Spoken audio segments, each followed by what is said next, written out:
ವೈದ್ಯೋ ನಾರಾಯಣೋ ಅರಿಹಿ ಆರೋಗ್ಯವೇ ಭಾಗ್ಯ ಎಂಬ ಮಾತನ್ನ ನಾವು ಹಿಂದೆಲ್ಲ ಹಿರಿಯರು ಅನುಭವಿಕರ ಬಾಯಿಂದ ಮಾತ್ರ ಕೇಳ್ತಾ ಇದ್ವಿ.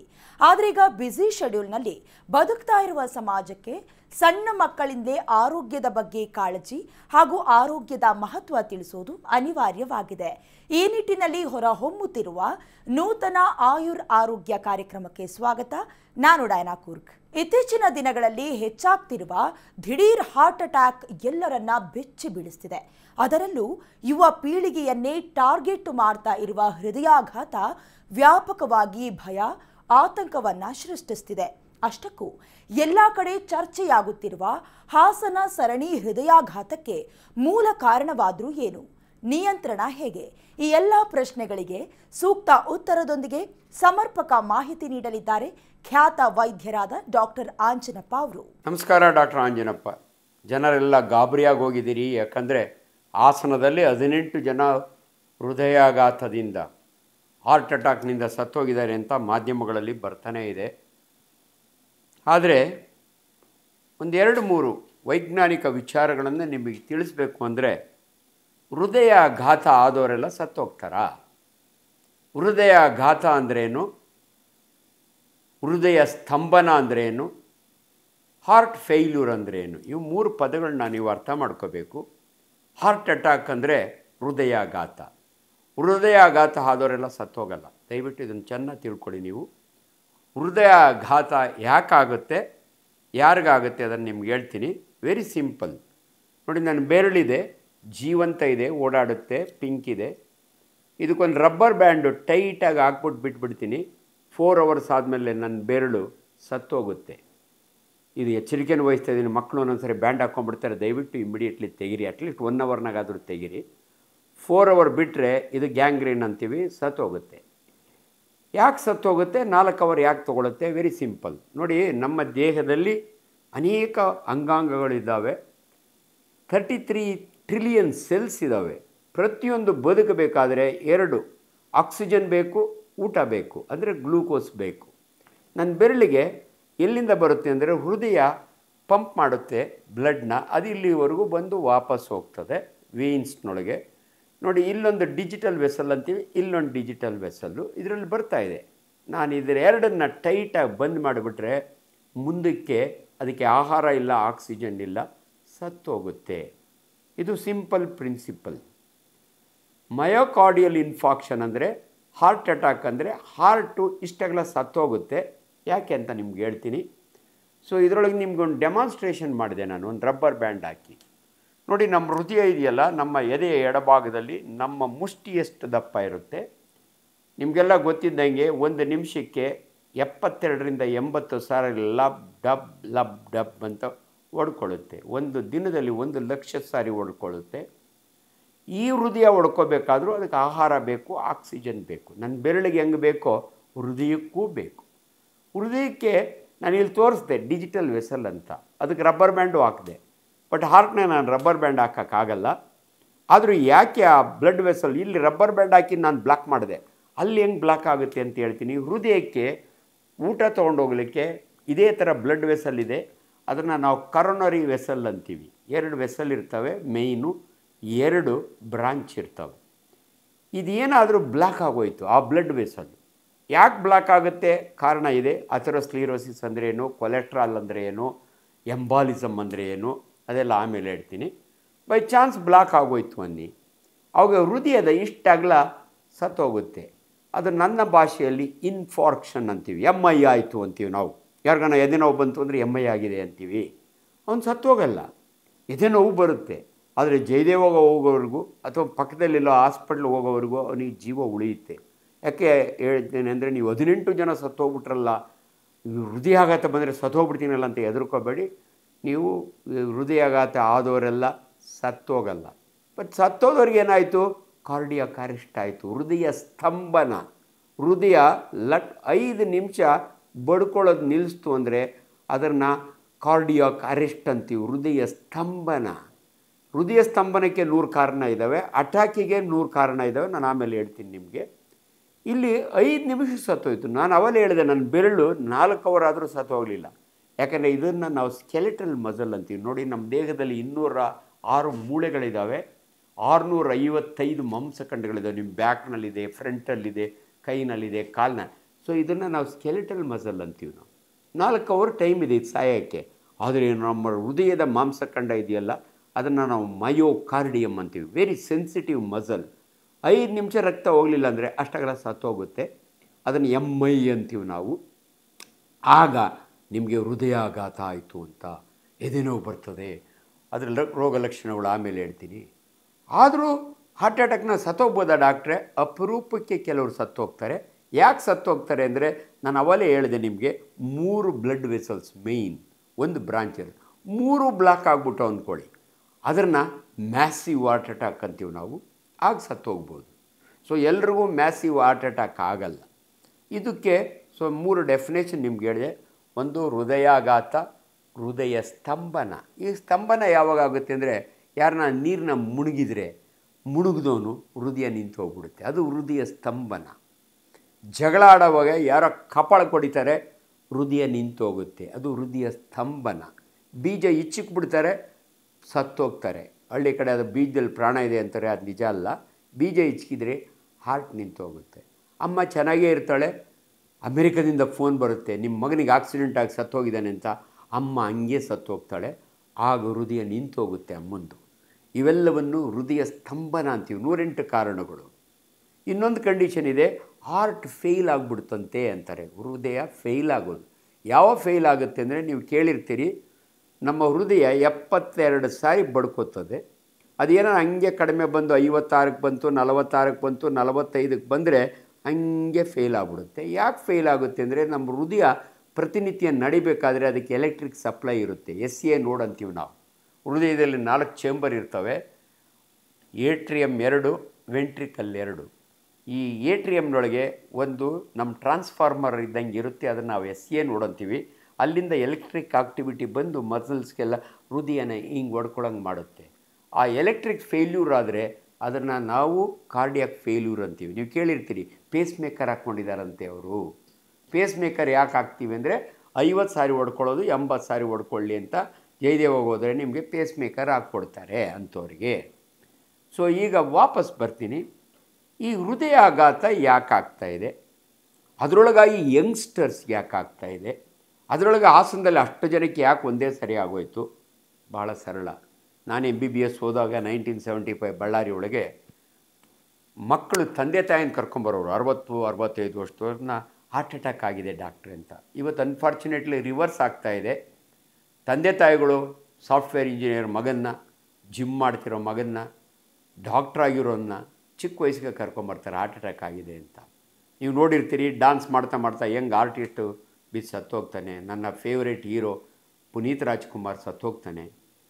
ಇಂಥವು ಅನೇಕಗಳು ನಾವು ನೋಡಿದಾಗೆ ಜನಗಳಿಗೆ ಗಾಬರಿ ಆಗುತ್ತೆ. ನೀವೆಲ್ಲ ಹೋಗಿ ಜಯದೇವ ಒಳಗೆ ಕ್ಯೂ ನಿಂತ್ಕೋತೀರಿ ಚೆಕಪ್ ಮಾಡಿಸ್ಕೊಳ್ಳಿಕ್ಕೆ.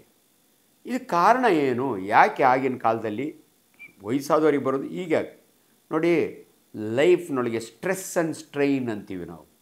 ಯಾವ ಮನುಷ್ಯನಿಗೆ ತುಂಬ ಟೆನ್ಷನ್ ಇರುತ್ತಲ್ಲ, ಅವ್ರುಗಳಿಗೆ ಒಂದು ಪ್ರೆಸಿಪಿಟೇಟಿಂಗ್ ಕಾಸ್ ಅಂತೀವಿ. ಯಾಕೆ ಈ ಟೆನ್ಷನ್ ಅಂದರೆ, ಇವತ್ತಿನ ಯಂಗ್ಸ್ಟರ್ಸು ನೋಡಿ, ಮೊದಲು ರಿಟೈರ್ಡ್ ಆಗೋ ಅಷ್ಟೊತ್ತಿಗೊಂದು ಮನೆ ಮಾಡಿಕೊಂಡ್ರೆ ಸಾಕು ಅನ್ನೋ ಮನಸ್ಥಿತಿ ಇತ್ತು. ಇವತ್ತು ಯಂಗ್ಸ್ಟರ್ಸ್ಗೆ 30 ವರ್ಷಕ್ಕೇ ದೊಡ್ಡ ಬಂಗ್ಲೆ ಮಾಡಬೇಕು, 3 ಕಾರ್ ತೊಗೋಬೇಕು ಅನ್ನೋ ಮೆಂಟಾಲಿಟಿ ಇದೆಯಲ್ಲ, ಅದನ್ನು ಸ್ಟ್ರೆಸ್ ಅಂತೀವಿ ನಾವು. ಸ್ಟ್ರೆಸ್ ಜಾಸ್ತಿ ಆದಂಗೆಲ್ಲ ಅಡ್ರೆನಲಿನ್ ಜಾಸ್ತಿ ಆಗುತ್ತೆ, ಅವನಿಗೆ ಭಾಳ ಬೇಗ BP ಬರುತ್ತೆ. ಯಾರಿಗೆ BP, ಡಯಾಬಿಟಿಸ್ ಎರಡೂ ಇರುತ್ತಲ್ಲ, ಅವ್ರು ಬೇಗ ಹಾರ್ಟ್ ಅಟ್ಯಾಕ್ ಆಗುತ್ತೆ. ಇವೆರಡು ಕಾಯಿಲೆಗಳು ಈಚೀಚೆಗೆ ಜಾಸ್ತಿ ಆಗಿದ್ದಾವೆ. ಯಾಕಂದರೆ ಇವು ಲೈಫ್ ಸ್ಟೈಲ್ ಡಿಸಾರ್ಡರ್ಸ್ ಅಂತೀವಿ ನಾವು. ಅದ್ರ ಜೊತೆಗೆ ಯಂಗ್ಸ್ಟರ್ಸ್ ಸ್ಮೋಕ್ ಮಾಡ್ಬೋದು, ಸರಿಯಾಗಿ ಊಟ ತಿಂದೇ ಇರ್ಬೋದು. ಊಟ ಬಲ್ಲವನಿಗೆ ರೋಗವಿಲ್ಲ ಚೆನ್ನಾಗಿ ಹೇಳಿದ್ದಾರೆ. ಇವತ್ತಿನ ಕಾಲದಲ್ಲಿ ಆ ಜಂಕ್ ಫುಡ್ ತಿಂದ ಅರ್ಧ ಜನ ಸತ್ತೋಗ್ತಾರೆ. ಇವು 108. ಅದರೊಳಗೆ ಭಾಳ ಇಂಪಾರ್ಟೆಂಟ್ ಅಂದರೆ ಕೊಲೆಸ್ಟ್ರಾಲ್. ಈ ಕೊಲೆಸ್ಟ್ರಾಲ್ ಅಂದರೆ ಏನು? ಮೊದಲೆಲ್ಲ ಅಂದ್ಕೊಳ್ಳೋರು ಲಿಪಿಡ್ಸ್ ಜಾಸ್ತಿ ಆದರೆ ದೊಡ್ಡವ್ರಿಗಷ್ಟೇ. ಇಲ್ಲ, ನಾನು ಇವತ್ತು ಹೇಳ್ತೀನಿ ನಿಮಗೆ, ನಿಮ್ಮ ಮಕ್ಕಳು ಮೊದಲ ಕಾಲದಾಗೆಲ್ಲ ಚೆಬ್ಬಿ ಆಗಿದ್ರೆ ಎಲ್ಲರೂ ಹಿಂಗೆ ನಿಮ್ಮ ಕೆನ್ನೆ ಮುಟ್ಟಿ ಚೆನ್ನಾಗಿದ್ದಾನೆ ಮಗ ಅನ್ನೋರು. ದಯವಿಟ್ಟು ನಿಮ್ಮ ಮಕ್ಕಳನ್ನು ಚಿಕ್ಕ ವಯಸ್ಸಿನಿಂದಲೇ ತೆಳ್ಳಗಿರಂಗೆ ನೋಡ್ಕೊಳ್ಳಿ. ಅಂದರೆ ಹೆಚ್ಚು ಫ್ಯಾಟು, ಶುಗರು ಇವನು ಕೊಡಬೇಡಿ. Sugar is a white poison ಅಂತೀವಿ ನಾವು, salt is a white poison ಅಂತೀವಿ. ಸೊ ಆದಷ್ಟು 2 ಭಾಳ ಇಂಪಾರ್ಟೆಂಟು. ಕ್ಯಾಲ್ರಿ ಕಡಿಮೆ ತಿನ್ನಬೇಕು, ಕ್ಯಾಲ್ರಿ ಖರ್ಚು ಮಾಡಬೇಕು. ಇವತ್ತು ಅನೇಕ ಜನರು ವ್ಯಾಯಾಮ ಮಾಡಲ್ಲ. ಅದರೊಳಗಾಗಿ ಸಾಫ್ಟ್ವೇರ್ ಇಂಥವರು ಕೂತೇ ಕೆಲಸ ಮಾಡೋದು, ಮನೆಗೆ ಬಂದರೆ ರಿಮೋಟ್ ಹಿಡ್ಕೊಂಡ್ರೆ ಎದ್ದೊಳೋದೇ ಇಲ್ಲ. ಸೊ ಎಲ್ಲಿ ದೇಹ ದಂಡಿಸೋದಿಲ್ವಲ್ಲ ಅಲ್ಲಿ ಕೊಲೆಸ್ಟ್ರಾಲ್ ಜಾಸ್ತಿ ಆಗುತ್ತೆ. ಈ ಕೊಲೆಸ್ಟ್ರಾಲ್ಗೂ ಹಾರ್ಟ್ ಅಟ್ಯಾಕ್ಗೆ ಏನು ರೀ ಸಂಬಂಧ ಡಾಕ್ಟ್ರೆ ಅಂದರೆ, ನೋಡಿ, ರಕ್ತನಾಳಗಳು ಫುಲ್ ಚಿಕ್ಕ ವಯಸ್ಸಿನೊಳಗೆ ಇಷ್ಟು ರಕ್ತ ಹರಿಯುತ್ತೆ. ಅದರೊಳಗೆ ಬರ್ತಾ ಬರ್ತಾ ಅದರೊಳಗಡೆ ಕೊಲೆಸ್ಟ್ರಾಲ್ ಡಿಪಾಸಿಟ್ ಆಗುತ್ತೆ, ಅಂದರೆ ತುಕ್ಕಿ ಹಿಡಿಯುತ್ತೆ. ಬರ್ತಾ ಬರ್ತಾ ಲೂಮೆನ್ ಕಡಿಮೆ ಆಗುತ್ತೆ. ಎಷ್ಟು ಕ್ವಾಂಟಿಟಿ ರಕ್ತ ಹರಿತಿತ್ತಲ್ಲ ಅದು ಬರ್ತಾ ಬರ್ತಾ ಕಡಿಮೆ ಆಗುತ್ತೆ, 70% ಬ್ಲಾಕ್ ಆಗೋಗುತ್ತೆ. ಆವಾಗ ಹಾರ್ಟ್ ಅಟ್ಯಾಕ್ ಆಗುತ್ತಾ? ಇಲ್ಲ, ಏನೋ ನೋವು ಬಂದಂಗೆ ಆಗುತ್ತೆ. ಅದೇ ಟೈಮ್ನಲ್ಲಿ ನೀವು ಚೆಕ್ ಮಾಡಿಸ್ಕೊಂಡ್ರೆ ನಿಮಗೆ ಪ್ರೊಸೀಜರ್ ಇರುತ್ತೆ, ಆಂಜಿಯೋ ಮಾಡಿ ಒಂದು ಸ್ಟೆಂಟ್ ಹಾಕ್ಬೋದು, ನಿಮ್ಗೆ ಹಾರ್ಟ್ ಅಟ್ಯಾಕ್ ಆಗೋದನ್ನು ತಪ್ಪಿಸ್ಬೋದು. ಬಟ್ ಅನ್ಫಾರ್ಚುನೇಟ್ಲಿ ಈಗ ಕೋವಿಡ್ ಬಂದಾದಮೇಲೆ ತುಂಬ ಜನಕ್ಕೆ ಯಾಕೆ ಹಾರ್ಟ್ ಅಟ್ಯಾಕ್ ಆಗ್ತಾಯಿದೆ ಅಂದರೆ, ತುಂಬ ಜನ ಹೇಳೋದು ಕ್ಲಾಟ್ ಬರುತ್ತೆ. ಎಲ್ಲಿ ನಿಮ್ಮ ರಕ್ತನಾಳದಲ್ಲಿ ಎಲ್ಲೋ ಒಂದು ಹೆಪ್ಪುಗಟ್ಟುತ್ತೆ, ಅದನ್ನು ಬ್ಲಡ್ ಕ್ಲಾಟ್ ಅಂತೀವಿ ನಾವು. ನಿಮ್ಮ ಕಾಲಿನ ವೇನ್ಸ್ನಾಗಿರ್ಬೋದು ಅಥವಾ ಬೇರೆ ಎಲ್ಲೋ ಇರ್ಬೋದು, ಅದು ಟ್ರಾವೆಲ್ ಮಾಡ್ಕೊಂಡ್ಬಂದು ಇಲ್ಲಿ ಬಂದ್ಬಿಟ್ಟು ಟಕ್ ಅಂತ ಬ್ಲಾಕ್ ಆಗಿಬಿಡುತ್ತೆ. ನೀವು ಇಮ್ಯಾಜಿನ್ ಮಾಡಿ, ಪೈಪು ಸುಮಾರಾಗಿ ಹರಿತಿರ್ತದೆ, ಅದು ಏನಾದರೂ ಒಂದೇ ಸಾರಿ ಬ್ಲಾಕ್ ಆಯಿತು ಅಂದರೆ ಹೃದಯಕ್ಕೆ ಅಷ್ಟಾಗಲ್ಲ ಬ್ಲಡ್ ಸಪ್ಲೈ ಹೊರಟೋಗುತ್ತೆ. ಅದನ್ನೇ ನಾವು MI ಅಂತೀವಿ, ಮಯೋಕಾರ್ಡಿಯಲ್ ಇನ್ಫಾಕ್ಷನ್ನು. ಅದರಿಂದ ಎದೆನೋ ಬರುತ್ತೆ, ಇದನ್ನೇ ಹಾರ್ಟ್ ಅಟ್ಯಾಕ್ ಅನ್ನೋದು. ಸೊ ಈ ಹಾರ್ಟ್ ಅಟ್ಯಾಕ್ ಅದೊಂದು ಸತ್ತೋಗ್ತಾನ ಇಲ್ಲ. ಮತ್ತು ರೋಗ ಲಕ್ಷಣಗಳೇನು? ಆರಾಮಾಗಿರ್ತೀರಿ, ಏನೋ ವರ್ಕ್ ಮಾಡ್ತಿರ್ತೀರಿ, ಡ್ಯೂಟಿ ಡಾಕ್ಟ್ರ್ ನಿಂತ್ಕೊಂಡು ಹಿಂಗೆ ಬರಿತಾ ಇರ್ತಾರೆ, ಯಾಕೋ ಎದೆನೋವು ಬಂತು. ಎದೆನೋವು ಹೆಂಗಿರುತ್ತೆ ಅಂದರೆ, ಹಾರ್ಟ್ ಅಟ್ಯಾಕ್ನಲ್ಲಿ ಯಾರೋ ಎದೆ ಮೇಲೆ ಕೂತಂಗಾಗುತ್ತೆ, ತುಳಿದಂಗಾಗುತ್ತೆ. ಅದೇ ನೋವು ಕುತ್ತಿಗೆ ಗರಿಯುತ್ತೆ, ಇಲ್ಲಿ ಹೋದಂಗೆ ಆಗುತ್ತೆ. ಎಷ್ಟೋ ಜನ ದವಡೆ ನೋವು ಉಳ್ಕಲ್ಲಾಗಿರ್ಬೋದು ಅಂದ್ಕೋತಾರೆ. ಇನ್ನು ಕೆಲವರಿಗೆ ಎಡಭುಜಕ್ಕೆ ನೋವು ಬರುತ್ತೆ. ಸೊ ಕೆಲವರಿಗೆ ಬೆನ್ನಿನ ನೋವು ಹೋಗುತ್ತೆ. ಸೊ ಎದೆ ನೋವು ಅದೇ ಟೈಮ್ನೊಳಗೆ ಶಾಕ್ ಹೋದಂಗೆ ಆಗ್ತಾರೆ, ಏನೋ ಕನ್ಫ್ಯೂಷನ್, ಏನೋ ಟೆನ್ಷನ್ನು, ಹಣೆ ಮೇಲೆ ಬೆವರನಿ ಬರುತ್ತೆ, ಅದನ್ನು ಶಾಕ್ ಅಂತೀವಿ ನಾವು.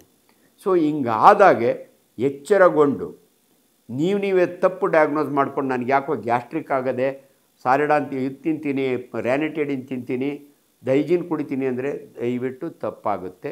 ಅಂಥ ಸಮಯದಲ್ಲಿ ನೀವು ಆದಷ್ಟು ಬೇಗ ಒಂದು ಆಸ್ಪತ್ರೆಗೆ, ಸೊ ಎಲ್ಲೋ ಒಂದೊಂದು ಕಡೆ ನಾವು ಅದು ಹೇಳ್ತೀವಿ, ನೀವೆಷ್ಟೇ VIP ಆಗಿರಲಿ, ದಯವಿಟ್ಟು ನೀವು, ನಾನು ಸಣ್ಣ ಆಸ್ಪತ್ರೆಗೆ ಹೋಗೋದು ಹೆಂಗೆ ಅಂತ ಹೋಗ್ದಿರಾ ಹಂಗೆ ಸತ್ತಿರೋರನ್ನು ನಾವು ನೋಡ್ತೀವಿ. ನೀವು VIP ಆಗಿ ನಾನು ಇಲ್ಲಿ ಹೋಗಲ್ಲ, ಒಂದೇ ಸಾರಿ ಅಮೇರಿಕಾ ಹೋಗಿ ನೋಡಿಸ್ಕೊತೀನಿ, ಅವೆಲ್ಲ ಬಿಟ್ಟುಬಿಡಿ. ಫಸ್ಟು ನೀವು ಒಬ್ಬ cardiologist, Jayadeva institute of cardiology ಅಥವಾ ಯಾವುದೇ ಒಂದು ಆಸ್ಪತ್ರೆಗೆ ಹೋದರೆ ಇಮ್ಮಿಡಿಯೇಟ್ಲಿ ನಿಮ್ಗೊಂದು ECG ಮಾಡ್ತಾರೆ, ಒಂದು ಎಕೋ ಮಾಡ್ತಾರೆ, ಒಂದು TMT ಮಾಡ್ತಾರೆ, ಟ್ರೆಡ್ಮಿಲ್ ಟೆಸ್ಟು. ಕೊನೆಗೆ ಡೌಟ್ ಬಂದರೆ ಆಂಜಿಯೋ ಮಾಡ್ತಾರೆ. ಅವಾಗ ಗೊತ್ತಾಗುತ್ತೆ ಅವ್ರಿಗೆ ಎಷ್ಟು % ಬ್ಲಾಕ್ ಆಗಿದೆ ಅಂತ. ಇಮ್ಮಿಡಿಯೇಟ್ಲಿ ಒಂದು ಸ್ಟೆಂಟ್ ಹಾಕ್ತಾರೆ. ಸ್ಟೆಂಟ್ ಅಂದರೆ ಒಳಗಡೆ ಒಂದು ಪೈಪು, ಸೊ ಅದು ಬ್ಲಾಕ್ ಆಗದಂಗೆ ನೋಡ್ಕೋತಾರೆ. ಕ್ಲಾಟ್ ಡಿಸಾಲ್ವಿಂಗ್ ಮೆಡಿಸಿನ್ಸ್ ಇದ್ದಾವೆ. ನಿಮ್ದೇನಾದರೂ ಕ್ಲಾಟ್ ಅಲ್ಲಿ ಬಂದು ಕೂತಿತ್ತು ಅಂದರೆ ಇಂಟ್ರಾ ವೀನಸ್ ಅಥವಾ ಇಂಟ್ರಾ ಆರ್ಟೀರಿಯಲ್ ಇಂಜೆಕ್ಷನ್ಸ್ ಇರ್ತವೆ, ಅದು ಕೊಟ್ಟರೆ ಈ ಕ್ಲಾಟ್ ಡಿಸಾಲ್ವ್ ಆಗಿಬಿಡುತ್ತೆ. ಮಾಮೂಲಿ ರಕ್ತ. ಇದು ಎಷ್ಟು ಬೇಗ ಆದರೆ ಅಷ್ಟು ಒಳ್ಳೆಯದು. ಇದನ್ನು ಗೋಲ್ಡನ್ ಅವರ್ ಅಂತೀವಿ ನಾವು. ಹಾರ್ಟ್ ಅಟ್ಯಾಕ್ನಲ್ಲಿ, ಬ್ರೈನ್ ಅಟ್ಯಾಕ್ನಲ್ಲಿ, ಸ್ಟ್ರೋಕ್ ಅಂತೀವಲ್ಲ, ಸಮಯ ಇರಲ್ಲ. ನೀವು ಎಷ್ಟು ಬೇಗ ಡಾಕ್ಟ್ರ್ ಹತ್ರ ಹೋಗ್ತಿರಲ್ಲ ಅಷ್ಟು ಬೇಗ ಒಳ್ಳೆಯದಾಗುತ್ತೆ. ಈ ಸಮಯದಲ್ಲಿ ಒಂದು ಎಚ್ಚರ ನಿಮಗೆ, ಬಹಳ ಜನ ನೀವು ನನಗೆ ಗ್ಯಾಸ್ಟ್ರಿಕ್ ಆಗಿರ್ಬೋದು ಅಂತೇಳಿ ನೋಡಿ. ಗ್ಯಾಸ್ಟ್ರಿಕ್ ಸಿಂಪ್ಟಮ್ಸೇ ಬೇರೆ. ಹೊಟ್ಟೆ ಉರಿ, ಎದೆ ಉರಿ, ಎದೆ ನೋವು ಬರುತ್ತೆ. ಕೆಲವರಿಗೆ ಎಲ್ಲೋ ಒಂದು ಕಡೆ ಹಾಸಿಡಲ್ಲಿ ಲೆಫ್ಟ್ ಹೋದರೆ ನಾವೇ ಅಂತೀವಿ ಹಾರ್ಟ್ ಬರ್ನ್ ಅಂತೀವಿ. ಅದು ತಪ್ಪು ಪದ. ಅದು ಹಾರ್ಟ್ ಬರ್ನ್ ಆಗಲ್ಲ, ನಿಮ್ಮ ಹೊಟ್ಟೆ ಬರ್ನ್ ಆಗಿರೋ ಆ್ಯಸಿಡಲ್ಲಿ ಹೋದಾಗ ಹಾರ್ಟ್ ಬರ್ನ್ ಅಂತ. ಹಂಗಾಗಿ ನೀವೇ ನೆಗ್ಲೆಕ್ಟ್ ಮಾಡಿ ನನಗೆ ಗ್ಯಾಸ್ಟ್ರಿಕ್ ಆಗಿರ್ಬೋದು ಅಂದ್ಕೋತೀರಿ. ನಿಮಗೊಂದು ಎಕ್ಸಾಂಪಲ್ ಕೊಡ್ತೀನಿ. ನನ್ನ ನರ್ಸಿಂಗ್ ಹೋಮ್ಗೆ 15 ವರ್ಷದ ಹಿಂದೆ ವಿಜಯಪುರ ಶಿಡ್ಲಘಟ್ಟ, ಅಲ್ಲಿಂದ ಒಬ್ಬ ಟೀಚರ್, ನನಗೆ ಮೊದಲಿಂದಲೂ ನನ್ನ ಪೇಷಂಟ್ಗಳವರು ಬರ್ತಾನೆ. ಸಂಜೆ ಶಾಲೆ ಮುಗಿಸಿ ಶಾಲೆಯಿಂದ ಡೈರೆಕ್ಟಾಗಿ ಬಂದು, ಡಾಕ್ಟ್ರ್ ಯಾಕೋ ತುಂಬ 7:30 ಬರ್ತಾನೆ, ತುಂಬ ಗ್ಯಾಸ್ಟ್ರಿಕ್ ಆಗಿದೆ, ಒಂದು ಇಂಜೆಕ್ಷನ್ ಹಿಂದೆ ಎಲ್ಲ ತೊಗೊಂಡಿದ್ದೀನಿ ಅಂತ. ನಾನು ನೋಡಿದರೆ ಡೌಟ್ ಬರುತ್ತೆ ನನಗೆ ಆ್ಯಸ್ ಎ ಸರ್ಜನ್. ಇಲ್ಲ, ಒಂದು ECG ಮಾಡೋದು ಒಳ್ಳೆಯದು. ನನ್ನ ಹಾಸ್ಪಿಟ್ಲಲ್ಲಿ ECG ಇಲ್ಲ, ನಂದು ಸರ್ಜಿಕಲ್ ನರ್ಸಿಂಗ್ ಹೋಮು, ನಾನು ಬೇರೆ ಕಡೆ ರೆಫರ್ ಮಾಡ್ತೀನಿ ಅಲ್ವೋ. ಅವ್ನು ಒಪ್ಕೊಳ್ಳಲ್ಲ. ಇಲ್ಲ ಡಾಕ್ಟ್ರೇ, ನನಗೆ ಗ್ಯಾಸ್ಟ್ರಿಕ್ಕು ಭಾಳ ಹಿಂದೆ ಎಲ್ಲ ಹಿಂಗೆ ಬಂದು ಚೆನ್ನಾಗಾಗಿದ್ದೀನಿ, ಒಂದು ಇಂಜೆಕ್ಷನ್ ಹಾಕ್ಕೊಳ್ಳಿ, ಮಲ್ಕೋತೀನಿ, ನನ್ನ ಮನೆಗೆ ಫೋನ್ ಮಾಡ್ತೀನಿ, ಅವ್ರು ಬಂದು ನಾಳೆ ಇವತ್ತು ರಾತ್ರಿ ಇಲ್ಲೇ ಸರಿ ಅಂತ ಕೊಟ್ಟು ಮಲ್ಕೋತಾನೆ. ಬೆಳಗ್ಗೆ ಎದ್ದು ಅವ್ನು ಬಂದು ನೋಡೋ ಅಷ್ಟೊತ್ತಿಗೆ ಈಸ್ ಇನ್ ಶಾಕ್. ಆಗ ನಾನು ಕಳಿಸ್ತೀನಿ ECG ಮಾಡಲಾಗಿ. ECG ಮಾಡೋ ಕಾವೇರಿ ಒಳಗೆ, ಸರ್ ಮ್ಯಾಸಿವ್ ಹಾರ್ಟ್ ಅಟ್ಯಾಕ್ ಆಗಿದೆ ಸರ್. ನಾನು ಇಮ್ಮಿಡಿಯೇಟ್ಲಿ ಅಲ್ಲಿಂದ ನೀವು ವಾಪಸ್ ಕಳಿಸ್ಬೇಡಿ, ಜಯದೇವ ಅಥವಾ ರಾಮಯ್ಯ ಹಾಸ್ಪಿಟ್ಲಿಗೆ ಕಳಿಸಿ ಅಂದಾಗೆ ಅವ್ನು ಡಿಲೇ ಮಾಡ್ತಾನೆ. ನನ್ನ ಹೆಂಡ್ತಿ ಬಂದಮೇಲೆ ಹೋಗ್ತೀನಿ ಅಂತ. ಅವ್ನ ಹೆಂಡತಿ ಬರೋದೇ ಲೇಟ್ ಆಗುತ್ತೆ, ಇವನು ಕರ್ಕೊಂಡು ಹಾಸ್ಪಿಟ್ಲಿಗೆ ಹೋಗೋ ದಾರಿ ಒಳಗೆ ಸತ್ತೋಗ್ತಾನೆ. ರಾತ್ರಿನೇ ನನ್ನ ಮಾತನ್ನು ಕೇಳಿ ಅವನು ECG ಮಾಡಿಸ್ಕೊಂಡಿದ್ರೆ ಉಳ್ಕೊಳ್ತಾ ಇದ್ದ. ಯಾಕೆ ಈ ಮಾತು ಹೇಳ್ತಿದ್ದೀನಿ ಅಂದರೆ, ನಿಮಗೆ 100 ಜನ ನೀವು ಹೋಗಿ ಜಯದೇವಾಗಿ 98 ಜನಕ್ಕೆ ನಿಮಗೇನು ಆಗಿಲ್ಲ, ಬರೀ ಗ್ಯಾಸ್ಟ್ರಿಕ್ ಅಂತ ವಾಪಸ್ ಕಳಿಸಿದರೆ ಫೈನ್, ಇಬ್ಬರಾದರೂ ಉಳ್ಕೋತಾರೆ. ನೀವು ಮನೆಯಲ್ಲೇ 100 ಜನ ನನಗೆ ಗ್ಯಾಸ್ಟ್ರಿಕ್ ಅಂದರೆ ಇಬ್ಬರಾದರೂ ಸತ್ತೋಗ್ತಾರೆ. ಈ ಎಚ್ಚರಿಕೆ ಯಾಕೆ ಹೇಳ್ತಾ ಇದ್ದೀನಿ ಅಂದರೆ, ಬರೀ ಗ್ಯಾಸ್ಟ್ರಿಕ್ ಅಂತ ಡಾಕ್ಟ್ರುಗಳು ಡಿಸೈಡ್ ಮಾಡಿದರೆ ನೀವು ಉಳ್ಕೊಂಡ್ರಿ, ನೀವೇ ಏನಾದರೂ ಅಂದ್ಕೊಂಡ್ರೆ ಸತ್ತೋಗೋ ಚಾನ್ಸಸ್ ಇರುತ್ತೆ. ಆದ್ದರಿಂದ ದಯವಿಟ್ಟು ಆಸನದಲ್ಲಿ ಆಗಿದ್ದನ್ನು ನೀವು ನೋಡಿದ್ದೀರಿ, ನಾನು ನೋಡಿದ್ದೀನಿ. ಈ ಮಾತನ್ನು ಯಾಕೆ ಹೇಳ್ತಿದ್ದೀನಿ ಅಂದರೆ, ಅವರಿಗೆ ಡೆತ್ ಕಾರಣ ಗೊತ್ತಿಲ್ಲ. ಸಡನ್ ಅಡ್ಡ ಸತ್ತೋದರೆಲ್ಲ ಹಾರ್ಟ್ ಅಟ್ಯಾಕ್ ಅಲ್ಲ, ಬೇರೆ ಬೇರೆ ಪಲ್ಮನರಿ ಎಂಬಾಲಿಸಮ್ ಅಂತೀವಿ ನಾವು, ಬೇರೆ ಏನೋ ಅವ್ರಿಗೆ ಮೊದಲೇ ಕಾಯಿಲೆ ಇತ್ತು, ಇವೆಲ್ಲವನ್ನು ಪೋಸ್ಟ್ ಮಾರ್ಟಮ್ ಮಾಡಿದಿರೋ ಗೊತ್ತಾಗೋದಿಲ್ಲ. ಹಂಗಾಗಿ ಎನಿವೆ ಜನಸಾಮಾನ್ಯರಲ್ಲಿ ಒಂದು ಸಡನ್ನ ಸತ್ತೋರೆ ಹಾರ್ಟ್ ಅಟ್ಯಾಕ್ ಅಂದ್ಕೋತಾರೆ, ಅದಕ್ಕೆ ಬೇರೆ ಬೇರೆ ಕಾರಣ ಇರುತ್ತೆ. ಓಕೆ, ಹಾರ್ಟ್ ಅಟ್ಯಾಕ್ ಅಂದರೂ ಕೂಡ ನೀವ್ಯಾರು ಹೆದರ್ಕೋಬೇಡಿ, ಅವರಷ್ಟು ಜನ ಹಂಗಾಗೋಗ್ಬಿಟ್ರಲ್ಲ ನನಗಾಗ್ಬಿಟ್ರೆ ಹಂಗೆಲ್ಲ ಆಗೋದಿಲ್ಲ. ಸೊ ಅದರಿಂದ ಅದರ ಒಂದು ಎಚ್ಚರಿಕೆಯ ಮಾತು. ಮೊದಲಿಗೆಲ್ಲ ನಾವೊಂದು 30 ವರ್ಷ ಆದಮೇಲೆ ಮಾಸ್ಟರ್ ಹೆಲ್ತ್ ಚೆಕಪ್ ಮಾಡಿಸ್ಕೊಳ್ಳಿ, ವರ್ಷಕ್ಕೊಂದು ಸಾರಿ ಒಂದು 3,000 ರಿಂದ 5,000 ಆಗ್ಬೋದು, ನಿಮ್ಗೆ ECG ಎಕ್ಸ್ರೇ ಸ್ಕ್ಯಾನು ಎಲ್ಲ ಮಾಡ್ತೀವಿ, ಅದಕ್ಕೆ ಸೆಂಟ್ರ್ಗಳಿದ್ದಾವೆ ಅಂತ. ದುಡ್ಡು ಹೋದ್ರೂ ಪರವಾಗಿಲ್ಲ, ನಾರ್ಮಲ್ ಬಂದರೆ ಓಕೆ, ಇಲ್ಲ ಅಂದರೆ ಅಟ್ಲೀಸ್ಟ್ ಗೊತ್ತಾಗುತ್ತೆ ಅನ್ನೋ ಮಾತನ್ನು ಹೇಳೀವಿ. ಇವತ್ತು ಯಂಗ್ಸ್ಟರ್ಸ್ ಸಾಯೋದು ನೋಡಿದರೆ 25 ವರ್ಷಕ್ಕೆ ಮಾಡಿಸ್ಕೊಳ್ಳಿ ಅಂತ ಹೇಳ್ಬೋದು. ಆ್ಯಂಡ್ ಅನೇಕ ಜನ ನೀವು ನೋಡಿದ್ದೀರಿ, ಡ್ಯಾನ್ಸ್ ಮಾಡೋವಾಗ ಸತ್ತೋಗ್ತಾರೆ ಅಥವಾ ಜಿಮ್ ಮಾಡೋವಾಗೆ. ಒಂದು ಎಚ್ಚರಿಕೆ ನಿಮಗೆ, ಒಂದೇ ದಿನ 8 ಪ್ಯಾಕ್ ಮಾಡೋ ಥರ ಎಕ್ಸಸೈಸ್ ಮಾಡಬೇಡಿ. ಯಾವತ್ತು ಕುಣಿದಿದ್ದವರು ಒಂದೇ ದಿನ ಹೋಗಿ 2 ಅವರು ಮ್ಯೂಸಿಕ್ ಹಾಕಿದ್ದಾರೆ ಇಂಪ್ರೆಸ್ ಹೊಡೆಯೋಣ ಹುಡುಗ ಹುಡುಗಿಯರಿಗೆ ಅಂತ ಕುಣಿಯೋಕ್ಕೆ ಹೋಗಬೇಡಿ. ನಿಮ್ಮ ಲಿಮಿಟೇಷನ್ ನಿಮ್ಗೆ ಇರಬೇಕು. ಆದ್ದರಿಂದ ಇದು ಭಾಳ ಇಂಪಾರ್ಟೆಂಟು. ಆಹಾರದಲ್ಲಿ ನಿಮಗೆ ಹಾರ್ಟ್ ಅಟ್ಯಾಕ್ ಅವಾಯ್ಡ್ ಮಾಡಬೇಕು ಅಂದರೆ ಜಂಕ್ ಫುಡ್ ತಿನ್ನೋದನ್ನು ಬಿಡಿ, ನೀರು ಜಾಸ್ತಿ ಕುಡೀರಿ, ಸೊಪ್ಪು ತರಕಾರಿಯನ್ನು ತಿನ್ನಿ. ನಾನ್ ವೆಜಿಟೇರಿಯನ್ ಫುಡ್ ತಿನ್ನೋರು ಲಿಮಿಟೆಡ್ಡಾಗಿ ತಿನ್ನಬೇಡಿ ಅಂತ ನಾನು ಹೇಳೋದೇ ಇಲ್ಲ, ಲಿಮಿಟೆಡ್ಡಾಗಿ ತಿನ್ನಿ. ಆ ರೀತಿ ಬದುಕಿದರೆ ಸ್ಮೋಕಿಂಗ್ ಫಸ್ಟ್ ಬಿಟ್ಟುಬಿಡಿ. ಸ್ಮೋಕಿಂಗ್ ಅಷ್ಟೇ ಅಲ್ಲ, ತಂಬಾಕು ಯಾವುದೇ ರೂಪದಲ್ಲಾಗಲಿ, ಜರ್ದ, ಖೈನಿ, ಪಾನ್ ಪರಾಗು ಇವೆಲ್ಲವನ್ನು ಮುಟ್ಲಿಕ್ಕೆ ಹೋಗಬೇಡಿ. ಆಗ ನಿಮಗೆ ದೇವರು ಕಾಪಾಡ್ತಾನೆ. 15 ವರ್ಷದ ಹಿಂದೆ ಕಿಮ್ಸ್ ಹಾಸ್ಪಿಟ್ಲಲ್ಲಿ OPDಯಲ್ಲಿ ನನ್ನ ಸ್ಟೂಡೆಂಟ್ಸ್ ಜೊತೆ ಇದ್ದೀನಿ. 12 ಕಾಲು ಒಬ್ಬ ಹುಡುಗ ಬರ್ತಾನೆ, BIT ಸ್ಟೂಡೆಂಟ್, ಅವನು ಇಂಜಿನಿಯರಿಂಗ್ ಸ್ಟೂಡೆಂಟ್, ಗುಜರಾತ್ ಹುಡುಗ. ಬಂದಮೇಲೆ ಸಾಬ್ ಮೇರೆಕು ಪೇಟ್ ಮೇ ದರ್ದ್ ಹೈ, ಮಲ್ಕೊಳಪ್ಪ ಅಂತೀವಿ ನಾವು. ಮಲಗಿಸಿ ಎಲ್ಲ ಹುಡುಗರು ನನ್ನ ಸುತ್ತೂ ಇರ್ತಾರೆ. ಅವನ ಹೊಟ್ಟೆಯನ್ನು ಎಕ್ಸ್ಪೋಸ್ ಮಾಡಿ ಬಲಗಡೆ ನೋಡಿದರೆ ಇಷ್ಟಪ್ಪ ಟ್ಯೂಮರ್ ಇದೆ, ಬಲಗಡೆ ಹೊಟ್ಟೆಯ ಅಪೆಂಡಿಕ್ಸ್ ಇರೋ ಜಾಗದಲ್ಲಿ. ಅದನ್ನು ನೋಡಿದ ತಕ್ಷಣವೇ ನನ್ನ ಪೋಸ್ಟ್ ಗ್ರಾಜ್ಯುಯೇಟ್ಗೆ ಹೇಳ್ತೀನಿ, ಅವನು ನಿಕ್ಕರ್ ತೆಗೆದು ಬಲಗಡೆ ಬೀಜ ಇದೆಯೋ ಇಲ್ಲೋ ನೋಡು ಅಂತ ಹೇಳಿ. ಇಲ್ಲ ಬೀಜ. ಏನಾಯಿತು ಅದು? ಅನ್ಡಿಸೆಂಡೆಡ್ ಟೆಸ್ಟಿಸ್. ನಿಮ್ಗೆ ಅರ್ಥ ಆಗಬೇಕು ಅಂದರೆ ಗಂಡು ಮಕ್ಕಳಲ್ಲಿ. ಇದನ್ನು ಯಾಕೆ ನನಗೆ ಹೇಳ್ತೀನಿ ಅಂದರೆ ಇಂಪಾರ್ಟೆನ್ಸ್. ಆ ಹುಡುಗನಿಗೆ ಏನಾಯಿತು ಅಂತ ಹೇಳಿ ಒಂದು ಗೋಲಿಯ ಕತೆ ನಿಮ್ಗೆ ಆಮೇಲೆ ಹೇಳ್ತೀನಿ. ಬಲಗಡೆಯ ಬೀಜ ಕೆಳಗಡೆ ಬಂದಿಲ್ಲ. ನೋಡಿ, ತಾಯಿ ಗರ್ಭದಲ್ಲಿದ್ದಾಗ ಗಂಡು ಮಕ್ಕಳ 2 ಬೀಜ ಮಗುವಿನ ಹೊಟ್ಟೆಯಲ್ಲಿರುತ್ತೆ, ಕಿಡ್ನಿಗಳು ಹೊಟ್ಟೆಯಲ್ಲಿ ಇರ್ತವೆ. ಇವೆರಡು ಒಂದೇ ಶೇಪ್ ಇರುತ್ತೆ. ಕಿಡ್ನಿ ಅವರೇ ಬೀಜದ ಶೇಪ್, ಬೀನ್ ಶೇಪ್ ಅಂತೀವಿ ನಾವು. ಬೀಜನೂ ಅವರೇ ಬೀಜದ ಶೇಪು. ಇದು ಚಿಕ್ಕದಿರುತ್ತೆ, ಯೂಶ್ವಲಿ 15 ರಿಂದ 20 ಗ್ರಾಮು. ಕಿಡ್ನಿ 150 ಗ್ರಾಮ್ ಇರುತ್ತೆ.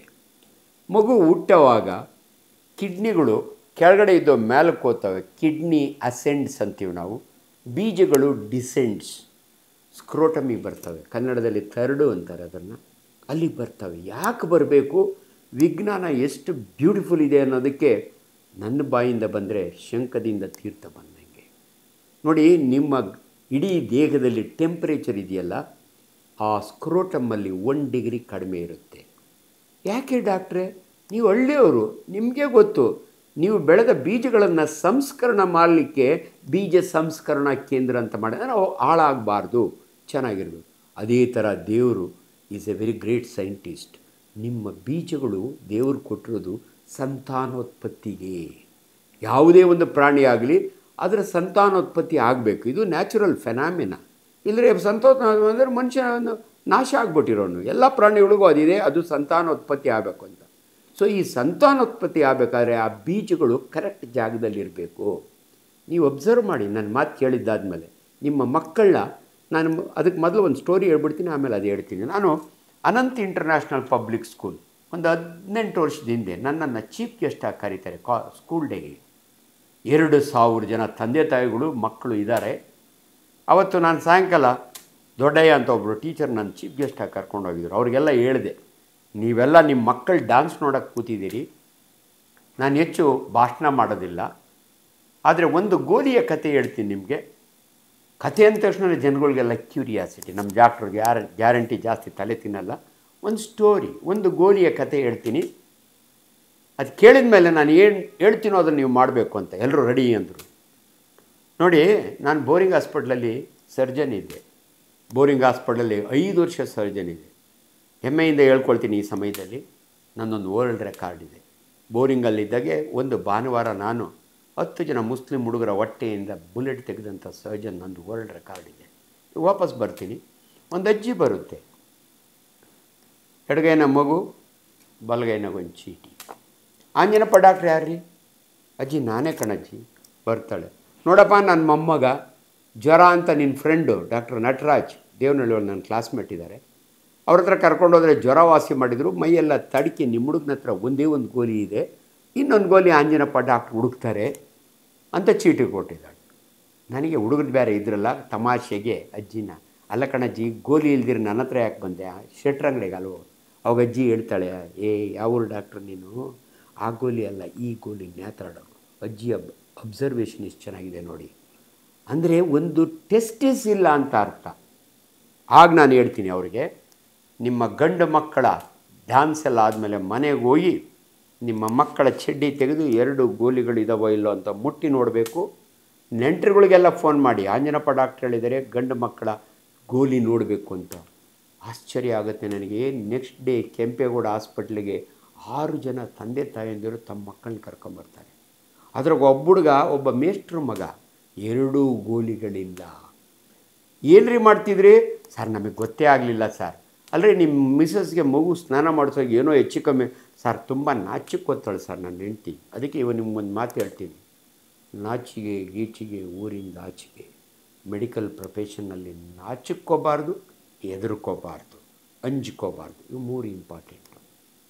ಈಗ ನಿಮ್ಗೆ ಹೇಳ್ತೀನಿ, ಅವರು ನಾನು ಅವಾಗಲೇ ಹೇಳಿದೆ, ಬೀಜಗಳು ಕೆಳಗೆ ಬರಬೇಕು. ಯಾಕಂದರೆ ಸ್ಕ್ರೋಟಮ್ನಲ್ಲಿ ಇದು AC ಚೇಂಬರ್ ಇದ್ದಂಗೆ, ಥರ್ಮೋ ರೆಗ್ಯುಲೇಟರಿ ಸೆಂಟರ್ ಅಂತೀವಿ ನಾವು. ವೀಕ್ಷಕರೇ, ಇವತ್ತು ಖ್ಯಾತ ತಜ್ಞರಾದ ಡಾಕ್ಟರ್ ಆಂಜನಪ್ಪ ಅವರಿಂದ ಹಾರ್ಟ್ ಅಟ್ಯಾಕ್ ಬಗ್ಗೆ ಎಷ್ಟೆಲ್ಲ ಮಾಹಿತಿ ತಿಳ್ಕೊಂಡ್ವಿ ಅಲ್ವಾ? ಮತ್ತೊಂದು ಆರೋಗ್ಯ ಸಮಸ್ಯೆ ಬಗ್ಗೆ ಮುಂದಿನ ಸಂಚಿಕೆಯಲ್ಲಿ ತಿಳಿಯೋಣ. ಅಲ್ಲಿಯವರೆಗೂ ಆರೋಗ್ಯವಾಗಿರಿ, ಸುರಕ್ಷಿತವಾಗಿರಿ, ಸದಾ ನೋಡ್ತಾ ಇರಿ ಆಯುರ್ ಆರೋಗ್ಯ, ನಿಮ್ಮ ನೆಚ್ಚಿನ ಕರ್ನಾಟಕ ನ್ಯೂಸ್ ಬೀಟ್ನಲ್ಲಿ. ಆರೋಗ್ಯ ಬಗೆಗಿನ ಹೆಚ್ಚಿನ ಮಾಹಿತಿಗಾಗಿ ಸಂಪರ್ಕಿಸಿ www.karnataka newsbeat.com.